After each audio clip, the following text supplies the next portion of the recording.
Up next, we have a conversation around the needed leadership in turbulent times. Welcome back to the stage, Matthew Switt, CEO of Concordia, and the panel. Matt? Thank you. Morning, afternoon.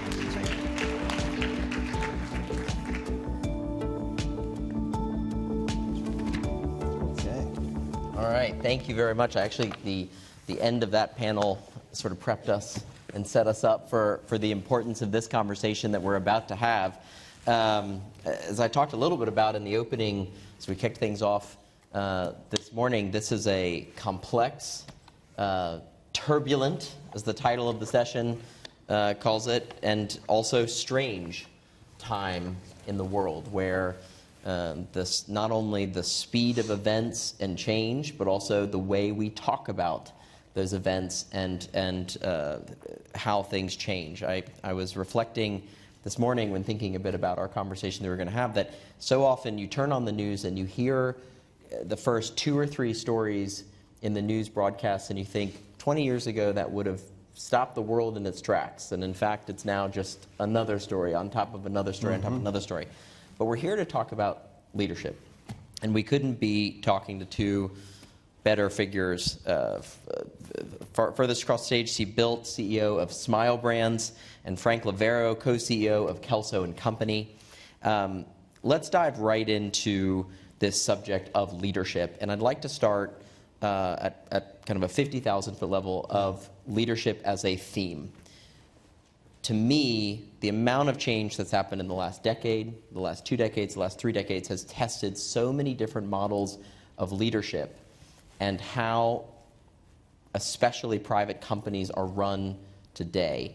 Talk a little bit about what is needed for leaders to adapt to these significant changes. And Frank, I'd like to start with you. Well, thank you for having me. I'd like to start by addressing this question from of how we are best suited to manage through turbulent times by really taking a step back and saying what are some of the foundational elements that you need to have in place as an organization leading into those times. And you know, we at Kelso have we've had quite a bit of experience, 43 years now of investing in companies as a private equity firm. And I would say that when we distill it, our best leaders not only have these operational playbooks, the blocking and tackling down, the pattern recognition, but there's something else. There's something else that comes along with it, and it's alignment and being able to create or develop organizations that are highly aligned, that are healthier, and better able to perform. And we didn't invent it. Actually, our founder sort of got to it in the 50s and 60s. Louis Kelso, our founder, was the inventor of the ESOP, the Employee Stock Ownership Plan. And at its core, the idea was to democratize ownership, to really democratize thinking within a company so that everyone feels like an owner. Everyone has an owner's mindset. And with that, you'll create healthier businesses. They'll perform better over the long term. We have modeled our investing ever since then. We sort of put that lens on ourselves as a firm where everyone at Kelso shares in the profit of our firm. And we look to it at our portfolio companies to find leadership that sees value in pushing this alignment down. And alignment can come in a couple different forms. You know, we can look at alignment as economic alignment, you know, sharing the profit and having everyone feel like an owner that way. But you know, equally as important, there's sort of a philosophical alignment that the really good leaders grab hold of and push through an organization, and that's where perhaps the EQ element comes in as much as anything, to really establish a vision and to get employees buying off on that vision, what the business stands for, and sort of getting aligned that way, which tends to generate a little more of what's called sometimes intrinsic motivation.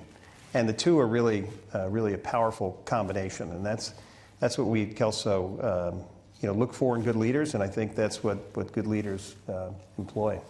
So Steve, from a Smile Brands perspective, especially as you reflect over the last few years, how have you navigated your workforce and brought them along with you in that process? We're talking about alignment, and alignment covers a lot of different pieces, but companies in essence are ecosystems. How did you navigate that, especially over the last few years? And the last few years is quite a mouthful, right? It's been dog years for sure. So, we operate to a 3-word mission statement, which is smiles for everyone. And so at its core, that is about alignment. Are we seeking a win-win relationship with our counterparty, and are we taking responsibility to understand what winning looks like for them and to communicate what winning looks like for us? And so what Frank was talking about in terms of economic alignment is critical, and I think people are quite bright and they understand that they should have a piece of the pie if they're going to labor for it. But economic ownership alone, as if that's a self-governing process, is not reality. Mm-hmm. So now you have to take that economic ownership and you have to communicate with them. And you have to communicate to create that alignment. And that's that open, if you will, two-way communication with folks. So you talk about the last couple of years, if you go back to the pandemic, we run into something we've never seen before. And so the first thing I did is went to my team and said, hey, anybody running a company, including myself, that's less than, say, 110 years old? This is our first pandemic. And so what I'm going to try to do is make decisions for us and the greater good to navigate this. And I'm actually putting a 24-hour fuse on my decisions. I'm going to talk to you again tomorrow. So I'm just trying to be right for 24 hours because this is such an opaque situation that that's about all I can see, and I'm still kind of guessing. And I think the key to what you're saying there is you sort of set a cadence, a regular cadence. It doesn't feel random and episodic to talk. You're sort of establishing a relationship with your employees in that respect. And the expectation set that I might have to change course here because there's another order coming down. We lost 90% of our business in 5 days. So, okay, with a $40 million a month payroll, that's a little bit indigestion. So, he said, look, I can't make that many decisions to save us, but I got to try. And so tomorrow might be different. So that really created a trust of, even when I was changing course, that actually built trust in that scenario because they knew it was coming. So hearing a lot on this theme of alignment, I'm also hearing a theme around transparency. How do you do that, though, in this environment? This is a question for both of you. How do you do that without terrifying your employees? Because as CEO, you're faced with decisions that's your responsibility. You're the captain of the ship. Well, it's interesting. In terrifying our employees a little bit patriarchal, right? Like, oh, you can't handle the truth. Mm-hmm. The reality is they're dealing, like you said, with all kinds of crazy things every day. And what I've learned over the years, and this goes back to the full 25 years running the business, people's fear of the unknown, meaning that they don't have all the information, they'll fill in that DNA with all the bad stuff. If they feel like they have the full picture, they can handle it.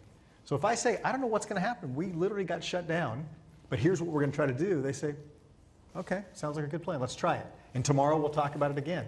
And they're not paralyzed by fear if they feel like they have the facts, has been my experience. Yeah. No, I would, same page in that we found that if you really want to have folks feel invested, they need to have all facets of the challenges the company faces, the opportunities the company faces. So the communication that we go through is one where we try to give folks, no matter what their role, kind of a soup to nuts understanding of where we're going, and you give them the good days and you give them the bad days along the way. Frank, how do you look at, let's talk a little bit about ESG. It's become quite politicized in the United States. Other parts of the world look at it differently so it varies where you go. We held a summit this year in Europe. Their viewpoints on ESG seems completely different from ESG viewpoints here. How do you, in this climate, ensure that it's not everything for everyone, that it's all of a sudden it's not diluted as an important element of the identity of a company, an identity of an institution, but it doesn't turn into a communications exercise, purely? Yeah. So at our firm, the nice thing is at our core, what ESOP philosophy was about, treating people fairly, the do unto others concept really spans so much, and it's such great ground for everyone to begin with that we found as an organization navigating ESG, and different constituents have different priorities, has actually been a pretty organic and natural process for us. We're starting in a spot of understanding, which, depending on the element that you're trying to pursue, I think satisfies a lot, or helps us get to, we may not be achieving everything in the moment, but we kind of have a shared view of where we should go, which would be very consistent with the way we founded our firm. Mm-hmm. So you'll hear me move in these three-word phrases a lot. So we have another three-word phrase called safe smile space. Mm-hmm. And the idea is to say, inside this tent or this tabernacle, we care for one another, we respect one another, right, and we don't allow anyone to invade it and not respect you. So if that means a patient isn't respecting you, we can discharge that patient. We treat millions of people. No one patient matters as much as you do when it comes to respect. But we also expect that respect for one another inside this place. So we really try to keep it to the service we're delivering, which is a vital healthcare service in our opinion. So how is this space set up? We all need to get along to deliver this service, and we need our patients to understand that we're going to be respectful of them, but they need to be respectful of us. And that was a huge part of what got us through this period, if you will, pretty smoothly. We've had to make some moves and stand up for those values. We've discharged not hundreds of patients, but many dozens. And we've certainly had some people we had to let go because they were either inside or outside the workplace bringing something that was just too disrespectful and too disruptive. Mm-hmm. Talk about a bit of the biggest generational shift that you're seeing take place today with your younger workforce versus your older workforce, and the differences of what they're looking for from their place of work. So I do think they look for consistency and transparency. Like, they have a high meter for a lack of transparency. So I do say inside our company, I have one speech, the board hears the same thing you guys do. So here's the fact set that we have. And then they want you to communicate where they are. So, when we have people, we hire someone, I record a video on my phone. Just hold it up and record a video. It looks like a TikTok video, but I don't go on TikTok. But record a video, and then I just send it to their cell phone, and they're like, wow, the CEO just found out I got hired. If someone has a great day, I have people from my leadership team text me their cell phone number and the few facts, and I send that to them. And then we also we have a communications department, obviously, and they reach out more formally, and then we do the town halls. So I do think you want 4 or 5 core communication approaches, and then you want to repeat those over and over again. Everything from big and broad to very personalized. And what's fascinating is the personalized goes viral. So they share it with their whole office, they talk about it, and then it creates a more human level company, is what I've seen. Yeah. I agree with all that. I'd maybe hit another angle that it's interesting, in this sort of age where the newest generation is gravitating to remote work. What we're finding is that this generation is also more interested and have a real appetite for being invested in terms of follow-on training, mentoring. So, how do we do that? And year-end reviews are very different than they used to be 10 years ago. There's an expectation by our younger generation to really be rigorous and thoughtful around how they did and what is the path forward, a little more perspective view. So some of the things that we did to satisfy that was to try to look at training differently, not the just sort of mundane, sort of here's your task and we're going to train you around the task. We tried to hit it from a different angle, where we recognized that every employee at Kelso assesses talent on some level. It doesn't matter what seat you're in. We are always, it's a business of people. And we did training around techniques to assessing talent, how to have conversations to understand the person you're talking to, and where that leads to. Then we did that was so well received that we did a second module on our own firm, because there are folks that may be so new or junior that don't get to sort of outwardly tell the story, but it's inside them. And what we spent time doing was helping them express in their words what it is we do and how we do it.